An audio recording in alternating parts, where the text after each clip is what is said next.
புரதம் வந்து பேசிக்லி அதுதான் இம்யூன் பில்டர், அதுதான் மசில் பில்டர். இன்றைக்கி பசங்க எல்லார் வீட்லேயும் பசங்க வந்து மசில் பில்டர் ஹல்கியாக இருக்கணும், அப்படியே பைசப்ஸை புடைக்க வைக்கணுங்கிறதுக்காக போய் புரதங்களை தேடி தேடி வாங்கி பெரிய பெரிய டப்பாலாம் வாங்கி கலந்து கலந்து குடிச்சிட்ருக்காங்க. அது வேணாம். நீங்கள் புரதத்தை நேச்சுரல் சோர்ஸில் இருந்து நம்ம வீட்டில் இருக்கக்கூடிய புரத உணவுகளை எடுத்து நம்ம வந்து எடுத்துக்கொள்ளக்கூடிய தன்மையை வைத்துக்கொள்ளணும். ஒரு 70 கிராம், நான் 70 கிலோ இருக்கேன் அப்படின்னா எனக்கு 70 கிராம் வேணும் ப்ரோட்டீன். அந்த 70 கிராம் ப்ரோட்டீன் வந்து எப்படி இருக்கணுங்கிற அறிவு நம்மக்கிட்ட இருந்துகிட்டே இருக்கணும்.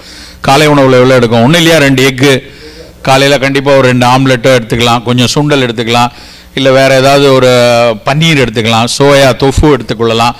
எதில் புரதம் அதிகமாக இருக்கிற உணவோ அது கண்டிப்பாக தினசரி உணவில் இருக்கணும் அப்படிங்கிற இது ஒரு காமனாக எந்த வியாதி இருந்தாலும் இதை எடுக்கிறதுல எந்த பிரச்சனையும் இல்லை.